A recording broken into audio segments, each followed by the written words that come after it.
The flames had no mercy. They climbed the tired walls of the pack house, worrying at the rafters like wolves at a bone, licking paint into curls and splitting the old glass into silver tears. Smoke pressed its palm against her mouth, a cruel hush. She tasted varnish and dust and the old sour breath of a home that had never loved her back. She had been asleep when the fire began. Alone, as always, in the narrow room they gave the undeserving. A mattress, thin as a sigh. A blanket that remembered other bodies, but not warmth. No one had come. Doors had banged down the hall, feet had thundered, voices had lifted, and still no one had said her name.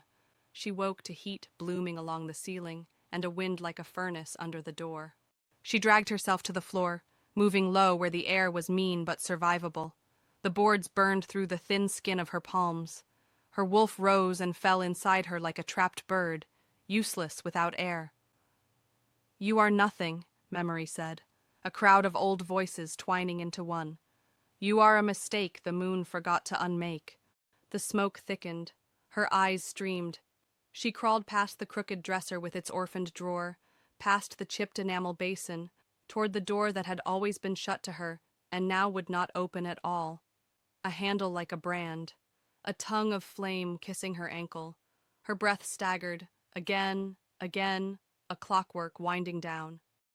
Then a new sound broke the spell, the splintering crack of wood giving way, the feral cough of fresh air punching through, and a man's shadow cutting the fire in half. The door didn't open so much as vanish, lifted clean out of the frame by an axe swung with the patience of someone who did not panic. He filled the doorway, helmet haloed in sparks, mask reflecting the wild orange, bunker jacket dark with soot and steam, and yet it was not his size that quieted the room. It was the gravity of him, calm as deep water, certain as winter. He crossed to her in 3 long strides, knees on the floor, hands sure. He slid a gloved arm beneath her shoulders and another under her knees, gathering her as if his body had always been made for this shape. Her head fell against a chest hard as the world. She felt it then, through the Kevlar and leather and smoke, a heartbeat steady as a drum at the end of war. "Breathe," he said. One word, a command softened into a promise. The heat hummed around them like a hive. "Stay with me." Air appeared where there had been none. He fitted a mask to her face, the elastic cool against her scalp, the rush of oxygen shocking as snow in the mouth. The room spun, broke apart into glittering fragments, and reassembled around his voice and the hard line of his jaw. They moved. He moved. The hurtling world slowed to match his stride. She felt the impact of his boots on the stairs, the hitch of his breath at the turn, the way he sheltered her with his body when the ceiling cast down a shower of sparks like a false constellation. Someone shouted below. Another voice answered with a number and a street and her room count. The sounds came from far away, as if she were a coin at the bottom of a well and they were the last wishes thrown after her. They reached the door to the night, and the night reached back. Cool air broke across her face like a wave. Sirens braided the darkness with red and blue. A hose hissed. The house exhaled smoke through its teeth. He carried her past the gnarled yew and the rusted washing line and the trio of wolves in human skin who had not knocked for her, their gazes skittering over his shoulders as if he were a cliff they dared not climb. Shame rose in her, hot as the fire and twice as old. But in his arms she tasted something else, something unthinkable, safety with edges like iron. On the lawn, he laid her on a blanket that looked impossibly white. The night sky spun, hands descended, medical, efficient. Fingers pressed down her wrists, traced the line of her throat. A light swept her eyes. She flinched, and then the light moved on, apologetic. The firefighter bent close, and his visor lifted. Storm-gray eyes, cold enough to put out a city, met hers. Not pity, not disdain. Recognition, like a hunter finding the one trail the forest could not disguise. "I've got you," he said softer. 4 syllables and an entire future uncurled in her ribs like a creature waking.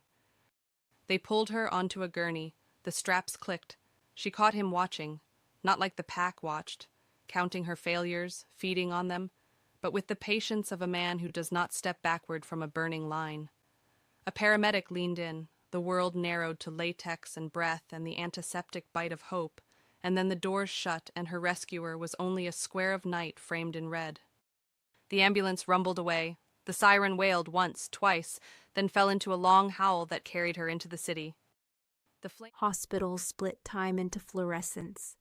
The ceiling drifted by, a slow parade of white tiles, then the dark mouth of an elevator where the air changed and remembered how to be sad. The paramedic, a woman with a braid like a whip and kind eyes that hid their kindness out of habit, hung fluids and spoke to her like all of this was ordinary. The words hovered just beyond sense: smoke inhalation, pulse ox, lucky. She tried to answer, to say, but the mask was a gate, and language had wandered off into the fire to die. I am not lucky. They found a room that didn't know her name and made it try. The bed rose up to meet her, a clean, impersonal cloud. The mask eased. The world settled in layers. Beeping machines, muttering vents, rain touching the window like an apology. Alone, she counted losses no one else would bother to count. The carved wooden wolf her mother left behind, its ear chipped but its gaze unbroken. The letters to a future mate she had never dared send. The winter coat that made her look nearly like a girl who might be asked to dance. All ash, all gone. Then his scent threaded the antiseptic and made a home of it. Cold pine and iron and something older than the city, older than her grief. Her wolf rose to its paws. The hair lifted at the back of her neck. The monitors kept their secrets, but her body told the truth. Recognition was a bell, and it had been struck. The door didn't open fully. It cleaved a small angle of humility, and he stood inside it, helmet tucked under one arm, jacket undone. The room made him look too big for it. The bed made her look too small even for herself. He didn't cross the threshold as if he understood something about injured things and cages. He simply stood and let her see him. The soot in the grooves of his knuckles, the singe along his collar, the faint red line at his temple where some falling shard had tried and failed to mark him. Your oxygen levels are holding. His voice was lower without the mask, a river under ice, not a question, not a demand. He was making sure she heard the word holding, the small proof she could keep. Her mouth worked. No sound came. Shame pulsed bright and ugly, not for the fire, not for nearly dying, but for the fact that the first person to look at her without contempt had also been the first to carry her. He looked and kept looking. He did not flinch from the rawness in her eyes, from the IV in her hand, from the tremor that rippled through her throat. He wore his gaze the way he'd worn his turnout gear, as if it were a necessary protection he could also set down. The words scraped her tongue. She swallowed, tried again. I'm sorry. For living? The corner of his mouth did not lift. It considered the shape of a smile and set it aside. No. A silence, not empty, not awkward. A room-sized pause where the air made room for truth. You were left in that room, he said finally, not cruelly. Only the way a map admits there is a cliff beyond the dotted line. She closed her eyes. The truth was a door you could only pass once. She breathed into the mask until her lungs remembered. He stepped in, not closer to her, but far enough into the room that a hallway could no longer listen. My name is Vale. His eyes quieted the monitors. I'm with Ladder 7. Vale. The syllable settled into the metal of the bed, into the rain at the window, into the ache behind her ribs. A name like a valley you could cross and not fall. She did not give him hers, not yet. Names were currency in the pack. She had learned the cost of letting them leave her mouth, but he did not reach for it, and the mercy of that nearly broke her. Do you have someone I can call? He asked, and even the question was built so it could be refused without shame. Family? Friends? She looked at the window until the light smeared into comets. Outside, the city blinked its indifferent stars. Inside, the monitors hummed their little hymns. She shook her head. He considered this, noted it, tucked the fact away like a match you keep dry for winter. Then I'll check back later, he said. Not I'll stay, which would have felt like pity. Not goodbye, which would have felt like everything else. A promise shaped like an exit. He set a small white card on the table, a name, a station house, a number, and withdrew as if leaving meant nothing to the strange gravity that had already stitched itself between them. When the door closed, she touched the card with the tips of her fingers as if it might be hot. Vale, a ladder 7 crest embossed in red, the color of sirens, the color of warnings, the color of a new kind of future. Morning arrived blue and exhausted. A nurse with tired kindness made her sit up and sip water. The mask went away. The room held. She coughed until the world narrowed and then widened. And when it widened, her wolf was waiting, patient, changed. The pack sent no one. The phone by her bed remained a small, useless monument. The blankness of it should have been familiar. It was, but the familiarity didn't hurt less. She slept and woke into the same white hour until the hallway changed its gait. Boots, the measured, unhurried kind. She didn't need his scent to know. The room recognized him.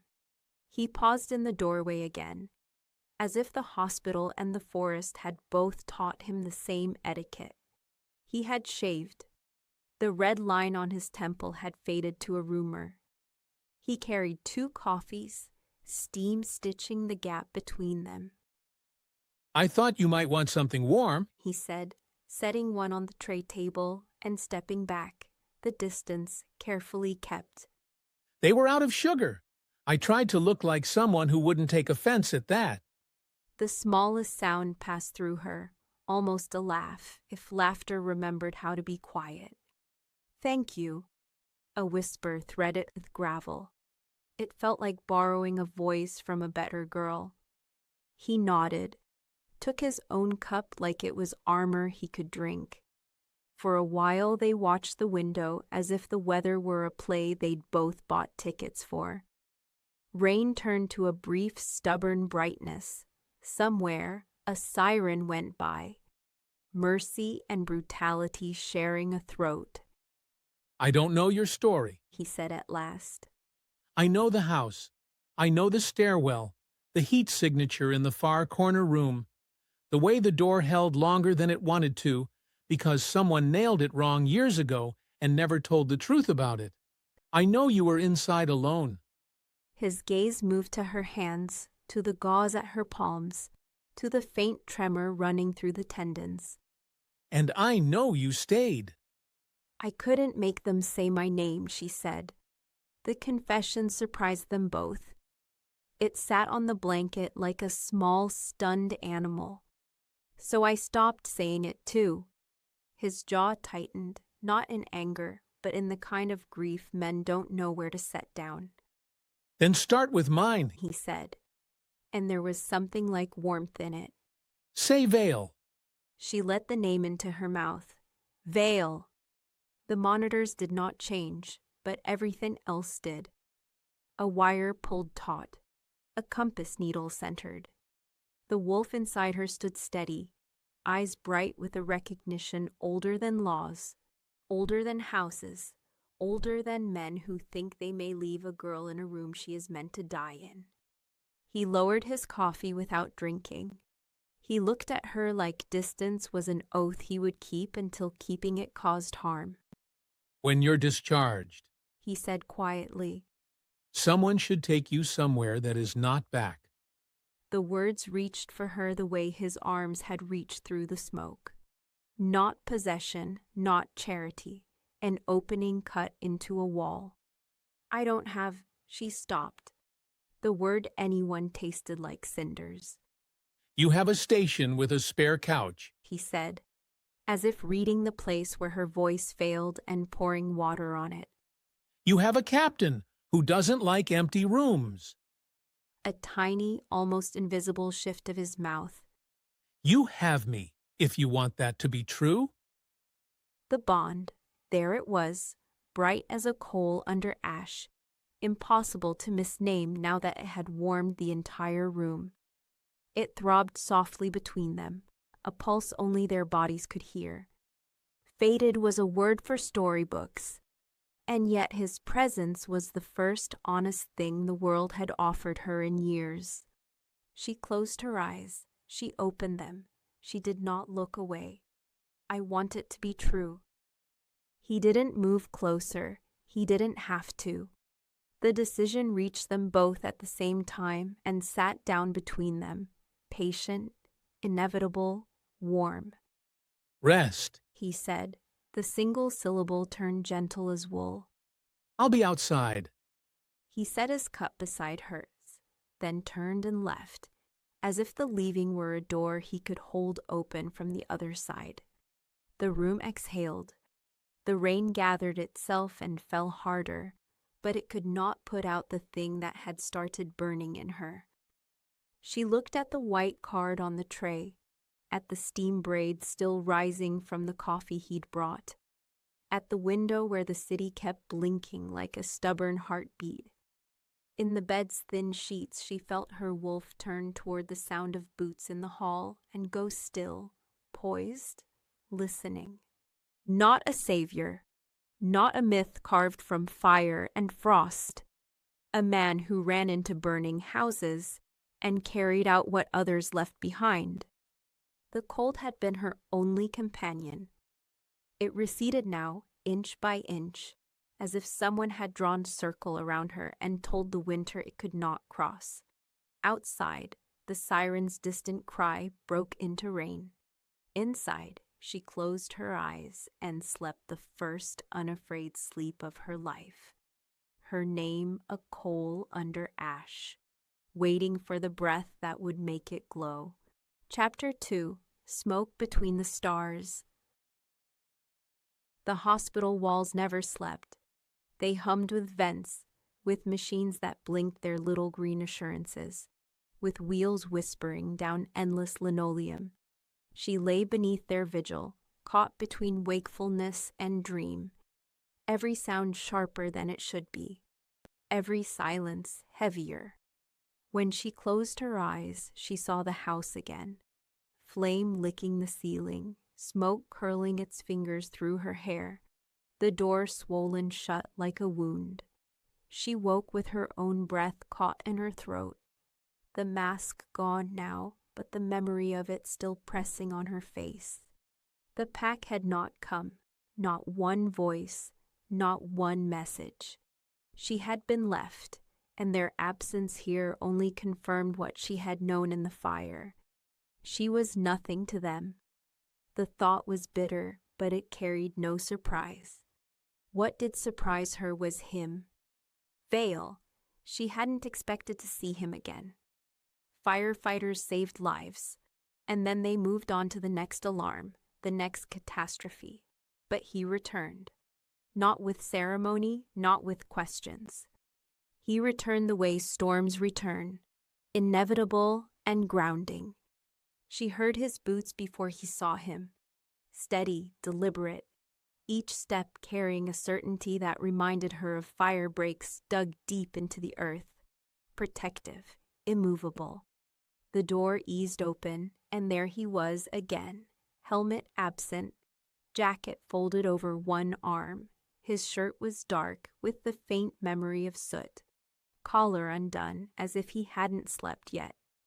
He stood in the doorway for a breath, scanning her with the kind of gaze that stripped away lies, but never demanded confessions. You're awake. His voice was low, made rough by smoke, or by the way he carried silence like a second skin. She nodded, unable to summon more. He crossed to the chair near her bed and sat, not too close. He rested his jacket on his lap, hands folded atop it, as if holding himself back from reaching for her. For a long time, they said nothing. The rain against the window did the speaking, tracing rivers down the glass, painting the room with shifting shadows. She thought he might leave again, vanish like smoke, but he stayed. At last, he broke the quiet. You were left behind. She flinched. Not because the words were cruel, but because they were true, spoken simply without judgment. A fact laid bare. Her throat ached. Yes. The word felt too small to carry the weight of her life, but it was all she had. His eyes softened, though they did not lose their steadiness. And yet you lived. Her breath faltered. Shame rose, hot and thick. But beneath it something else flickered. Something that looked suspiciously like defiance. She had lived. Against their wishes, against the fire, against the silence of being unwanted. You ran into that house for me, she whispered, more to herself than to him. I run into every house. He replied, but the words carried something deeper. I chose this one. I chose you. Her chest tightened. She turned her face toward the window, unable to meet his gaze, afraid of what she might see there, but she felt it. The weight of his presence, the tether that had already formed between them. It was as if the fire had not just burned her home, but the world she had known, leaving behind only this. A stranger with storm-gray eyes, who felt less like chance and more like fate. The monitors clicked softly. The rain drummed on. Her wolf pressed forward, restless, recognizing what her heart dared not name. Vale leaned forward, resting his elbows on his knees. When you leave this place, you shouldn't go back. To them. To what left you behind. The words struck her like an ember to dry grass. Her whole life had been bound to the pack, even in rejection. To leave, to cut that cord, was to step into an abyss. I have nowhere else, she murmured. You have me. The air in the room stilled. His words were not soft, nor careless. They were iron, absolute. Her heart stumbled in its cage. She looked at him then, really looked, and saw not just the man who had carried her from fire, but the alpha beneath, the leader who commanded without raising his voice. Winter itself, vast and unyielding. And for the first time since rejection had carved her into pieces, she felt something almost impossible. She felt found. She could not look away from him. Vale sat in that hospital chair as though it were a throne he had never wanted but was born to claim. His shoulders carried the kind of weight that did not break a man, but defined him. The fire had not shaken him. Nothing did.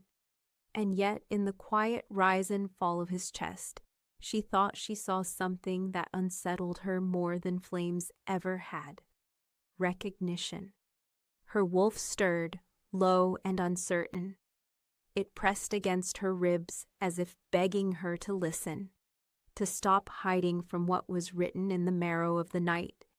She bit down on the trembling in her lip and turned her face back toward the rain-slick glass, afraid that one more second of his gaze would undo her entirely. You shouldn't go back to them, Vale said again, his voice steady. A pack that abandons its own is no pack at all. The words dug into her like claws. Every instinct told her he was right. Every scar agreed. But what did one do when the only life they had ever known was built around those who despise them? Where did an unwanted wolf belong? I don't have anywhere else. She whispered. The confession thin as smoke. You have me. The words stopped the air. They did not sound like an offer or even a comfort. They sounded like a vow. Her heart stumbled. Her throat tightened. No one has ever said that to me. Not once. Not in all the years of silence, of shadows, of hiding her hunger for something more. The pack had trained her to swallow hope whole. But here it was, rising anyway. She dared a glance at him. His eyes were gray, storm dark, lit with something she could not name. They did not waver. You don't even know me. She managed, her voice breaking. I know enough. He answered. I know you fought to breathe when no one thought you worth saving. I know you are more than the ashes they tried to bury you in. And I know the fire did not take you because you still have something left to burn. Her chest ached at the words, a pain so fierce it felt like rebirth. She wanted to deny it, to curl back into the safety of self-loathing. But the bond stirred again, pulling at her like a thread. Fated, whispered her wolf, the word trembling like a secret too beautiful to be spoken aloud. The machines at her bedside beeped in their steady rhythm. Rain tapped against the window like fingers insisting on her attention. She clutched the thin blanket at her chest, afraid that if she let go, she would unravel into nothing. Vale rose from the chair, unfolding to his full height. The air seemed to shift with him, thickening, taking notice. He stepped closer, but not too close, his presence filling the room without suffocating it. When the fire came for you, He said quietly. I knew I would not leave without you in my arms. That's all I need to know. Her breath caught. He reached into the pocket of his soot-darkened jacket and set something on the tray beside her bed. A badge, gleaming faintly under the sterile lights. Ladder 7, etched with weight and history. His name beneath it. Vale. If you're ready, He said. I'll take you somewhere safe. And if you're not, I'll wait. She stared at the badge, its metal edge sharp with promise. The room felt too small, too loud, too alive. She wanted to cry, she wanted to scream. She wanted to believe, but all she could do was nod, once, small but certain. Vale's expression did not change, but something eased in the line of his shoulders, a winter thaw that belonged only to her. And for the first time in her life, she felt the truth strike clean through the smoke of her existence. Rejection had not been her ending. It had been the fire that cleared the forest, making way for something stronger to grow. Chapter 3, Ladder 7. Discharge papers felt like tickets to a life she didn't yet believe in. The nurse folded them on the tray as if she were tucking the corners of a winter sheet. The pen left a thin blue trail that proved she had been here, and now she wasn't. They took the line from her hand, peeled away adhesive moons from her skin, and told her she could go when she was ready. Vale waited in the hallway in a dark station hoodie, rain stitched into the shoulders. He didn't fill the doorway this time. He leaned against the wall like a man who had learned patience the hard way and kept it. She stood, the floor colder than she remembered, and the room shifted as if it had been balancing on one boot of his and now needed to relearn gravity. He held out a paper bag. Clothes, He said, the single word catching, then settling in the air with unexpected softness. Cotton, clean and unassuming, a small mercy that felt vast. She changed in the tiny bathroom and met herself in the mirror, skin lined where tape had been, eyes raw from smoke and sleeplessness. The sweater was ordinary and therefore perfect. She folded the hospital blanket once, twice, pressed her palm to the bed the way one presses a grave goodbye, and stepped into the hall. Vale didn't reach for her arm. He didn't try to guide her with a hand at her back. He only matched his stride to hers, the quiet of him its own shelter. The elevator hummed. The doors sighed open. The city spread its gray light thinly over everything like watered milk. They crossed the lobby where day shift workers made decisions with clipboards and vending machines, and out into a morning that smelled of rain on concrete and the clean ache of beginning. A truck idled at the curb. Not the engine, not the red-bellied beast that would eat distance at the scream of a siren, but a worn station pickup with ladder 7 stamped small and stubborn near the tailgate. He opened the passenger door. The seat was warm from courtesy. They drove. The city passed them in wet panes. Laundromats sighing steam into the street. Shopkeepers lifting rattling gates. A boy with a backpack kicking the same crushed can again and again as if he could convince it to choose a different life. Vale's hands on the wheel were sure, the knuckles marked faintly where heat and habit had left their signatures. He did not try to fill the drive with talk. Silence rode with them like a third presence that belonged. The firehouse sat on a corner where the road bent as if remembering an old river. Red brick, black doors, a brass bell mounted on a wall that had seen too much. Someone had chalked a crooked ladder on the sidewalk and written a child's name beneath it. Rain had blurred it to a wish. Inside was warmth that had nothing to do with heat. Coffee and damp wool and soap. The enormous hush of a place that waits between alarms. Boots lined in a row like loyal animals. Helmets perched like moons. He showed her the kitchen, a battered table, metal chairs, a refrigerator with a magnet shaped like a cartoon flame. The living room, an old sectional, a TV that pretended to be bigger than it was. A quilt made of station t-shirts draped over the back like a history lesson. The bay, the engine asleep and gleaming, the ladder truck with its ribs folded.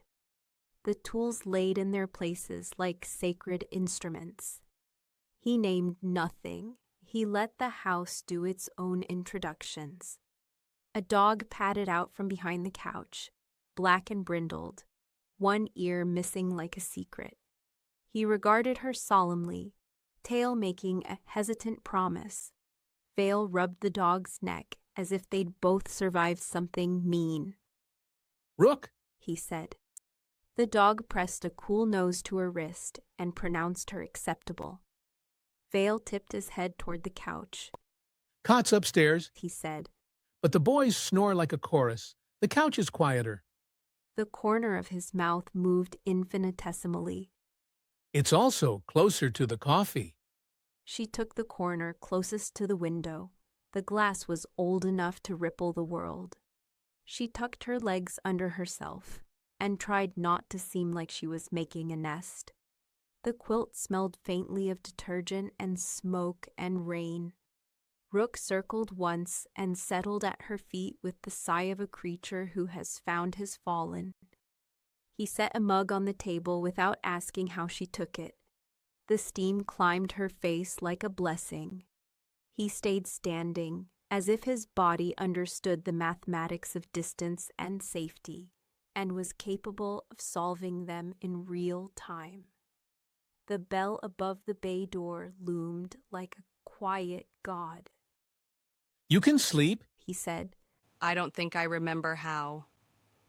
You will? A minute, an hour. Rain thinned to mist.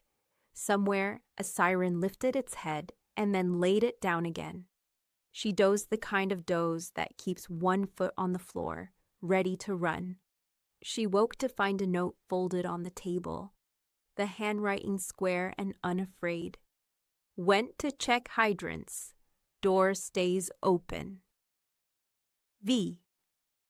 She touched the V with one finger, then felt immediately foolish and tender and dangerously alive. The house listened to her move. She washed the mug on instinct, then stopped mid-rinse, shame flaring. The old reflex to make herself useful before someone thought to ask why she was there. No one was watching. The quiet did not judge. She finished washing the mug for herself alone and set it on the rack as if it were a ceremony. She walked the length of the bay. The ladder truck's metal skin reflected her in broken edges.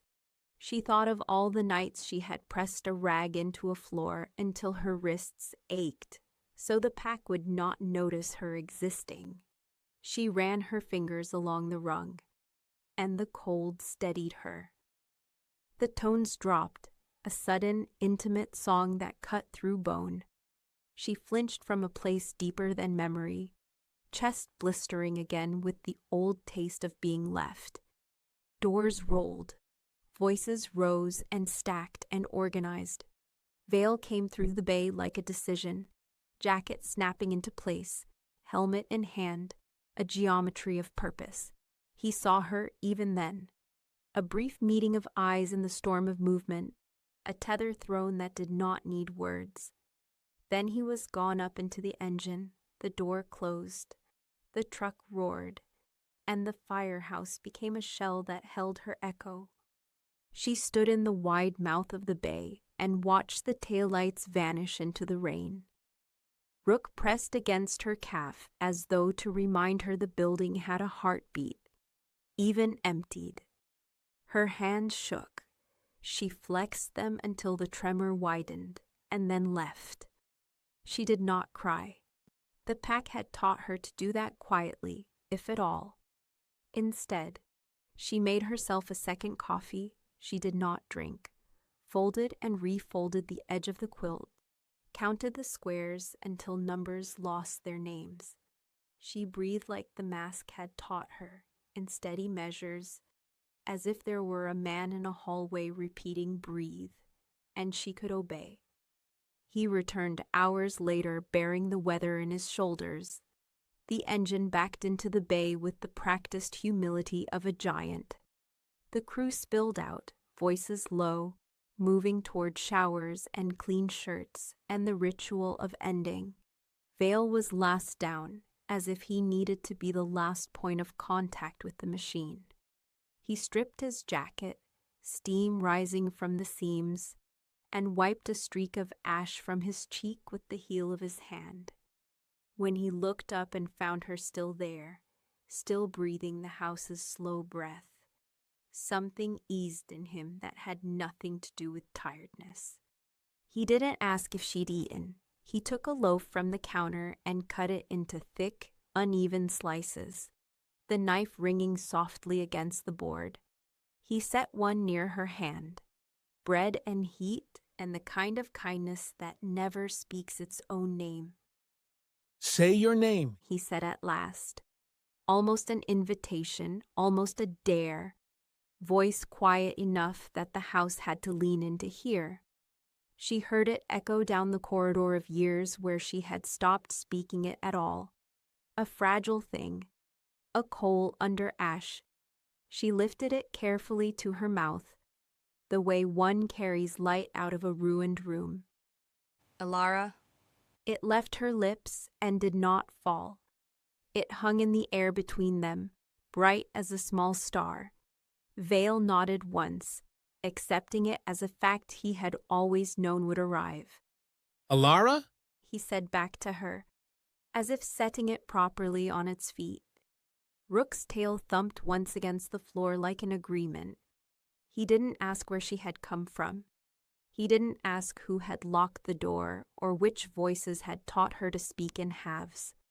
He said instead, This house keeps promises. He glanced up toward the brass bell, the black doors, the quiet gleam of the trucks. We show up. That's all a pack is, when you strip it down, the showing up. Pack. The word should have cut. It did not. In his mouth it was less a cage, more a circle drawn in chalk on a sidewalk for a child's game. He ate standing, quick and absent, the way men eat when they have made peace with hunger. She ate sitting, careful bites that tried to remember hunger could be met without fear. The rain stopped pretending to fall and simply hung in the air like a second skin. When the sun finally broke through, it came low and late, baring the engine's flanks and painting the floor with ladders of light. Vale stood in it and became silhouette, then man again, then something that was both. He moved as if even his shadow had been taught discipline. There are rooms upstairs, He said after a time. a spare bunk, a door you can close that no one will open without your say. A pause in which 1,000 other offers did not get made. You can stay as long as you need. How long is that? The question left her before she could catch it, fear wearing the mask of practicality. As long as it takes to remember your own name when no one says it for you. A small inclination of his head toward the couch. Longer if you decide to say it loud. She swallowed. Bread turned to a hot river in her chest. The world seemed made of edges that were not trying to cut her anymore. Night pressed its face to the windows early, bruised and watchful. The tones did not drop. The house breathed slowly. Vale changed into a fresh shirt and left the jacket near the couch without comment. Rook relocated, dissecting loyalty into equal parts and leaving the larger at her feet. She rose when the dark got heavy and climbed the narrow stairs, trailing a hand along the banister worn smooth by 1,000 duty-hardened palms. The spare bunk was small, squared, clean, the sheets cool as a held breath. Someone had left a book on the shelf with its spine cracked in the middle, the kind of story that knows the end and keeps traveling anyway. She lay on her side and watched a sliver of light under the door widen, then narrow as boots moved past. Vale's step was different, measured in an odd, certain way, like a metronome set to a resting heart. She slept, not deeply, she had not earned that yet, but without flinching at every small sound. When a siren uncoiled far away, she woke between one breath and the next, and stared at the ceiling until it became a sky. Near midnight, the tones rolled clean and sudden, the house lifting like a body shot full of adrenaline. She sat up, heart bucking, the old terror reaching for her throat with hands that belonged to memory. The hall shook with boots. The bay doors inhaled. She rose and went to the top of the stairs and looked down into the ritual of departure. Men moving with purpose, lights waking, Vale by the officer's seat, hand on the radio, face turned inward, listening to a voice only he could hear. He glanced up, a single heartbeat's glance, and found her in the shadowed stairwell. The look was not a question and not a goodbye. It was an anchor thrown from a moving ship. Hold fast. Then he was gone again into the red pulse and the rain-picked dark, and the house settled, empty and alert. She went down into the bay. The absence of the trucks left an anatomy exposed. Tools, hose beds, a scuffed coin someone had stepped on so often it had no face. She stood where the ladder truck usually slept and pressed her hand to the floor and felt a vibration that might have been her own blood. She whispered, because the night had room for secrets. I won't be left behind again. It wasn't a vow to him. It wasn't even a vow to herself. It was a message sent through the bones of the building, down into the street, out along the wet rails of the city. Somewhere, a dog lifted its head. Somewhere, a window was open just enough to change a room. The engine returned near dawn, rubbing the dark off its sides like a cat against a leg. The bay filled with men made smaller by exhaustion. Vale climbed down and paused, hands on the door frame, head tipped as if he were listening to a question no one had asked yet. He looked different in the first light, lines deeper, eyes clearer. He saw her standing in the place where he parked, and something in him answered her unspoken message. He crossed the bay. He stopped close enough that she could see the flecks of ash clinging to his collarbone. He smelled of wet rope and cold air and the tea someone had pressed into his hand at a curb, because humans love heroes in the mornings. He didn't reach for her. He let the space hold, warm and exact. Found you! He said, like a man reporting a completed search to the only person who mattered hearing it. Her name woke in her chest, not whispered now, not hidden. It brightened the room from the inside. She didn't smile, not exactly, but the fear retreated a step. The shame did too. Vindication wasn't a shout, she realized. Sometimes it was a steady presence saying your name back to you until it sounded like the truth. She stepped out of the truck's painted shadow and into the narrow seam of light spilling under the bay doors. Her fingers brushed his, the slightest contact, small as a breath. It was enough to set the tether humming between them. Not a chain, not a leash, but a line through fog. Outside, the sky considered the color blue. Inside, the house of ladders and water and vows hummed contentedly around them like a heartbeat learned at last. She took another breath, and then another, and each one felt less like survival and more like living. Chapter 4. Ashes Do Not Lie. The days that followed blurred into one long breath of smoke and silence. Elara moved through the firehouse like someone walking inside a dream, each room unfamiliar yet strangely safe, as though the walls had decided to recognize her when no pack ever had.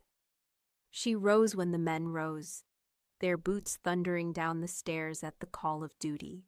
She sat quiet while they ate at the scarred wooden table, her hands wrapped around a mug as if it might anchor her in this new, fragile world.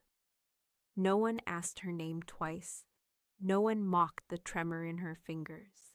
They treated her as Vale treated her. A fact, undeniable, unashamed. Still, shame lingered in her bones. Every kindness felt borrowed, every moment of safety stolen.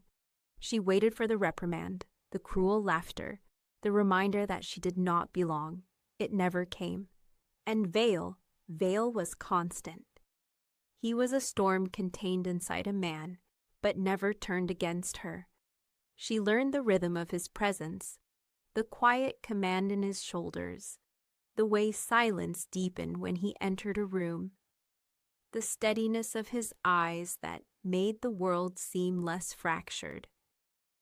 When he spoke, it was rare and weighted, as if he refused to let language waste itself. One evening, she stood alone in the bay, tracing her hand along the cold steel of the ladder truck. The station was asleep in its way. Men resting, the dog curled at the couch's edge, the world outside holding its breath. She whispered to the truck, to the emptiness. I don't know why you came for me. His voice came from the doorway, low and sure. Because you were burning, and I don't leave fire to finish what it starts. She turned, startled. He leaned against the frame, helmet in his hand, the light gilding his jaw in silver. Her chest ached. The others? They didn't even notice. They noticed. He said. They chose not to care. He stepped closer, boots ringing against the bay's concrete floor. But their choice doesn't define you. Not anymore. The words struck her like a match. Something flared, painful and bright, and she bit her lip to keep from trembling. You don't know what I am, she whispered, her voice breaking. I know exactly what you are. He stopped in front of her, close enough that she felt the heat of him. His hand rose, slow, deliberate, brushing soot-darkened strands of hair from her face.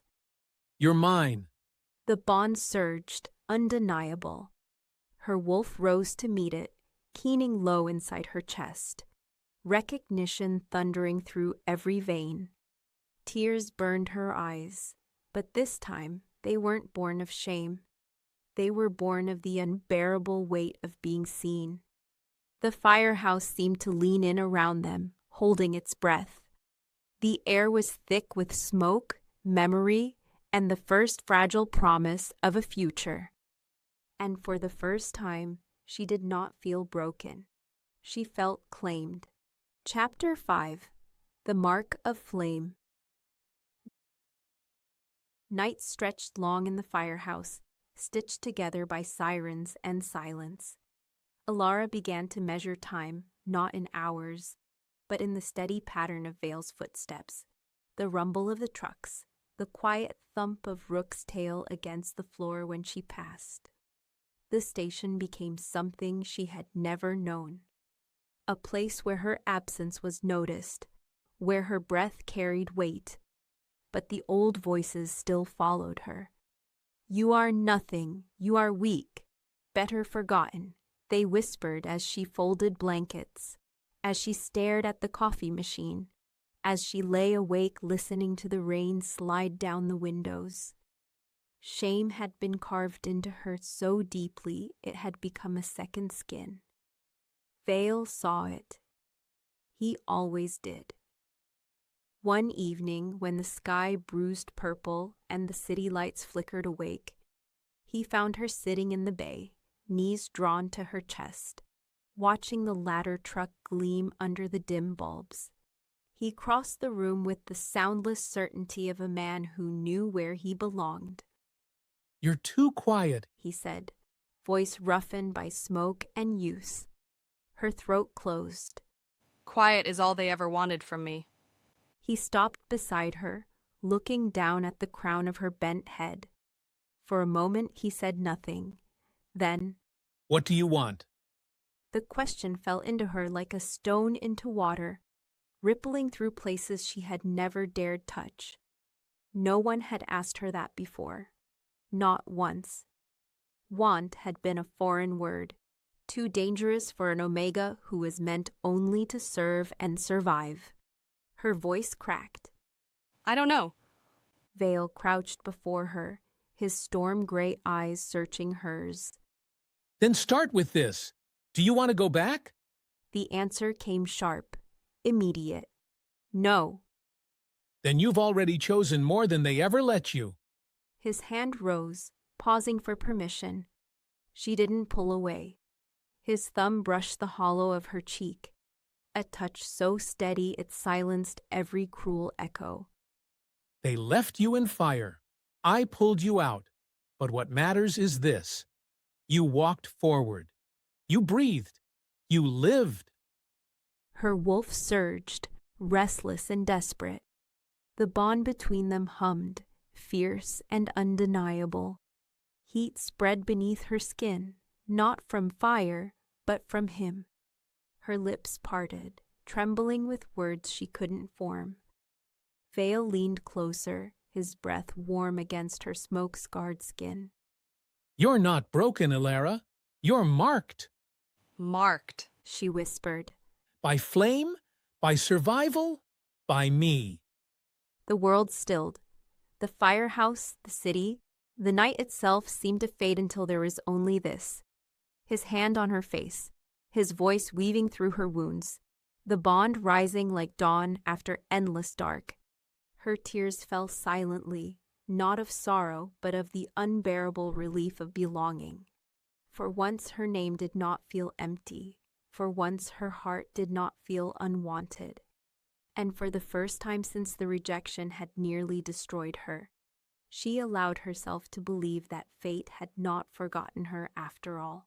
Final chapter: The Fire That Chose Them. The moon was high when the sirens faded into silence. The firehouse slept, the trucks polished and waiting, the air heavy with the scent of rain and steel. Elara stood in the bay, staring at the black doors, her hands trembling, though no flames licked at her now. Her wolf paced restlessly beneath her skin, whispering truths she was too afraid to hold, that she was not only alive, not only wanted, but bound. Vale stepped out of the shadows, jacket slung across his shoulders, eyes storm gray and endless. He carried no helmet, no tools, nothing but the weight of who he was. She felt him before she saw him, as though the tether between them hummed like a live wire. You can't keep running from it. He said, his voice low, carrying the command of a man who had spent his life walking into fire. You feel it, same as I do. Her throat tightened. I don't deserve this. You don't know what I am. I know exactly what you are. He closed the distance, slow and sure, like a predator who had no need to chase what was already his. You're the wolf the fire tried to take and failed. You're the mate I searched for without knowing I was searching. And you are mine. Her knees nearly buckled. Her wolf surged upward, pressing against her skin with wild, hungry need. The bond flared, undeniable, ancient. Every nerve in her body screamed that it was true. He was the alpha, not just of this place, not just of this moment, but of her. The shame she had carried all her life cracked open beneath his gaze. Every rejection, every cruel word, every night she had believed she was nothing, all of it dissolved like smoke in wind.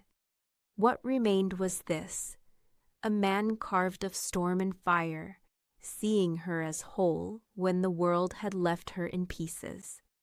I was left to die. She whispered, voice breaking. And you? I carried you out. He finished, stepping close enough that the heat of him bled into her bones. And I'll keep carrying you if that's what it takes. But know this, Elara. I am Alpha, and I do not claim what isn't mine by fate. The bond doesn't lie. You are my mate. Her breath caught. His words fell over her like rain over flame, extinguishing every last ember of doubt. Her wolf howled inside her, fierce and exultant, and she finally let herself answer. Yes.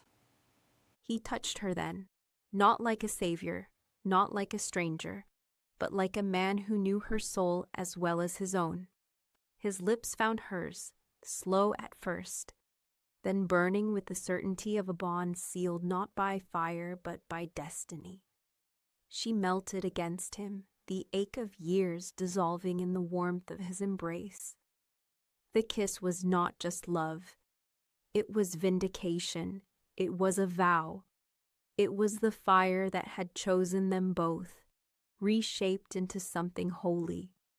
When they parted, her forehead rested against his, her breath mingling with his steady rhythm. She looked into his storm-lit eyes and finally believed. You're my alpha, she said, her voice raw but true. And you? He answered, his hand cradling the back of her neck with reverence. Are my Luna. The firehouse seemed to exhale around them, as though the walls themselves approved. Rook thumped his tail once, a solemn witness. The world outside kept its secrets, but within these walls a broken omega had been remade. Not by rejection, but by love, by fate, by the Alpha who had walked through flames to find her. Together they stepped into the night, the bond between them burning brighter than any fire, unbreakable and eternal.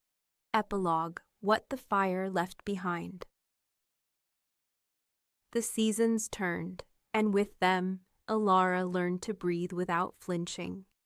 The firehouse became more than shelter. It became a home stitched together by laughter, the smell of coffee at dawn, the scrape of boots on concrete, and the steady rhythm of men who showed up because that was what a pack did. The ghosts of her old life still lingered, but they no longer ruled her. She carried the scars, yes, but they no longer whispered unworthy. Every time Vale's hand brushed hers, every time his storm-gray eyes found her across a crowded street or through smoke rising off another call, the voices grew fainter until they were nothing more than ash scattered to memory. He was still a firefighter, still running into flames, still steady in the face of chaos. But now she was never left behind. She waited in the glow of the trucks or on the steps of the station, knowing his return was as certain as the tide. And when the alarms pulled him from her arms, she held no fear, because she knew he would always come back. At night, under the weight of the moon, he shifted. The wolf inside him was vast and unyielding, fur black as midnight, eyes the same storm gray that had first found her through smoke. The first time he revealed himself, she felt her own wolf rise in answer, her body trembling not with shame but with belonging.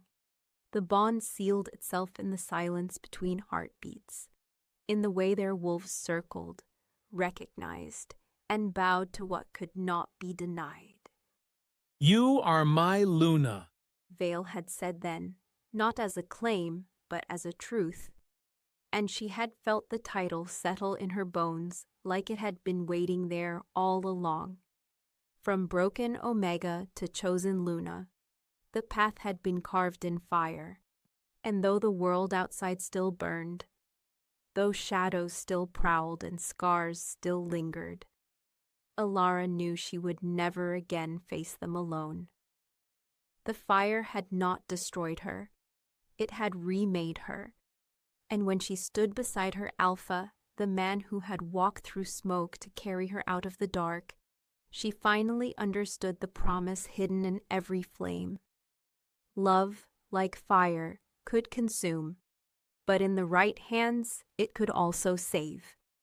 And so, her story ends where the fire first began, not in ash, not in sorrow, but in the arms of the Alpha who walked through flames to find her. Once rejected, once broken, Elara became more than the girl the pack had cast aside. She became Luna, bound by fate, cherished beyond fear, and chosen by love that no fire could burn away. The cold was no longer her companion. The Alpha was, and together they would face every flame the world dared to send.